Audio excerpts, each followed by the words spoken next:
Thank you for joining us for 10 Minutes with the Artist, an episodic series that explores the art practice and the personal vision that guides artists.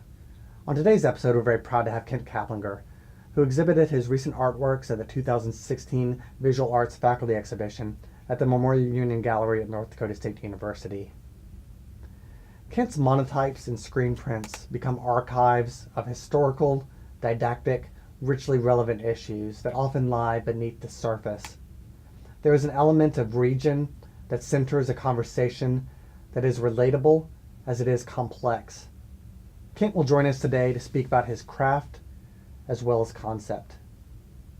I'm Anthony Ferris, and this is 10 Minutes with the Artist.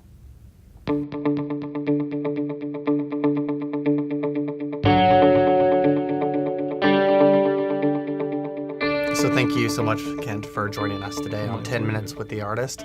So I was curious how region and regionalism sort of factors into a piece like Rivet. Very much so. The history behind that particular piece is a collaboration between Eric Johnson and myself. And so really place is very, very important. Both of us grew up on a farm, and what initiated this collaboration was our talking about our fathers.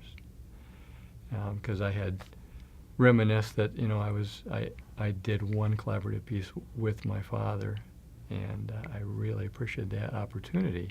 And so Eric was the one that said, let's do something together. And it was really, really a good experience. And I got to know a little bit more about Eric, who I've worked with for many years. And back to the place issue, having grown up on the farm, really thinking of similar things like what our fathers had in the shop and what they seemed to gravitate towards. And that's one of the things that we remember being in common is the rivet and repairing that. So I think it's reflective of a farming environment and this memory and almost security of father figure. Yeah. Well, it definitely does speak to this other time, and I'm thinking about sort of like early 20th century mechanical tools. There's even this sort of mass-produced ornament, sort of like nature to the background. And I was curious if there was a sort of connection to that. And printmaking, your medium has a lot of working with your hands, and it's very mechanical, but it's also very, connected in a very visceral way. Oh, absolutely, absolutely. Actually, oddly enough, this goes back to what I heard from my family, my father. He said, always work hard, and we were always repairing equipment. In fact, he ended up owning an implement dealership. But when I went to undergrad, what I stumbled across, my first work-study job was for a professor, and I grained stones for him and worked in the studio. What I found out in printmaking is that there's this beautiful mix between working with the equipment, printing, and the creative idea in the process. So for me, it helped legitimize, I think, what my father had always instilled in me, is that you need to be working hard. And so it was a perfect blend for me, and it really made sense. It was a real good fit. Well, with your process, there's this sort of precision and work that goes into it. And I was personally interested in the allowance for mistakes with something so precise. Is there an allowance for mistakes or the unknown in a process that's so, you have to be so considerate of? Yeah, printmaking is a beast, and part of what I really enjoy about it is that idea of, again, putting things together. Well, I come up with an image, and then I need to take it apart and put it back together through the print process. So actually, one of the things that's really challenging for me is to find that balance between exact precision, for example, with registering Mhm. everything, and still maintaining a balance of more loose kinds of approaches. So there's a constant ebb and flow between the two, and I think with the collaboration with Eric, with the rivet piece, it was very, very tight, very structured. Although you have to give in to it. I mean, the process is still manual, and it's a case where you can't be entirely perfect with it, and that's one of the things that I've learned. Other people maybe that don't know or don't see the process as it is, they don't know how how imprecise it really is, and you just have to deal with that. So there are varying degrees of what you think is as a loose approach and tight. But I really do. That's one of the things that challenges me. The other piece, another way, is one it is a more loose process, and it's not about making a similar image and repeating it. It's a unique process. So. Well, like with Another Way, there's this clarity, but there's also this jumbling of language. And I was wondering how you feel about putting language and words into a visual art form. I think for me, it's one more step to engage the viewer.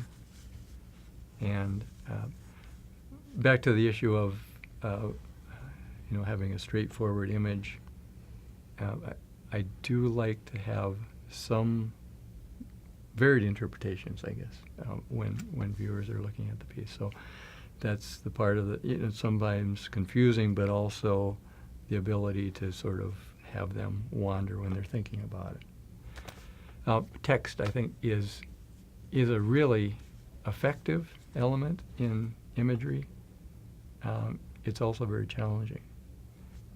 Again, back to the element of layers, and I think the print process is really helpful with that, layering all these different text elements and using that text not only as a word and phrase to say something, but also as a visual element solely.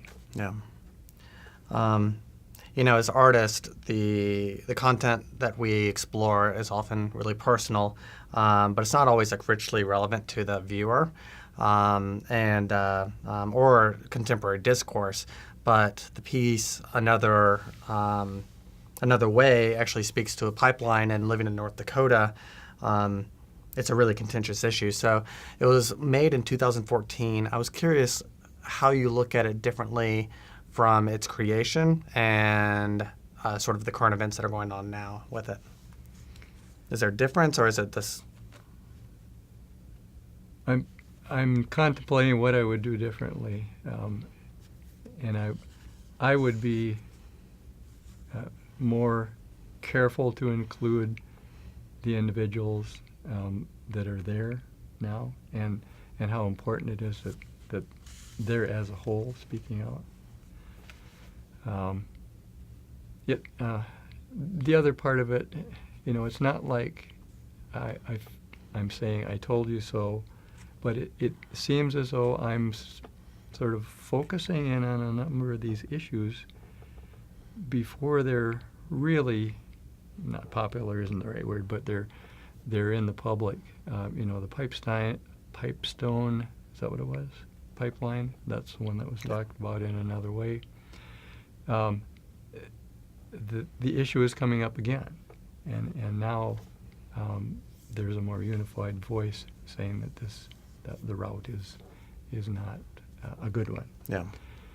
So that's the main thing. It's for the people that are opposing it. I think it's always been a similar voice, but now again it's drawing in people from all over the world that really understand and empathize with the subject matter. So it's just getting bigger. Yeah. Yeah. Well, at the end of our discussion, we'd like to talk a little bit about your creative practice and process. So I was wondering what time of day you feel most creative. It's changing.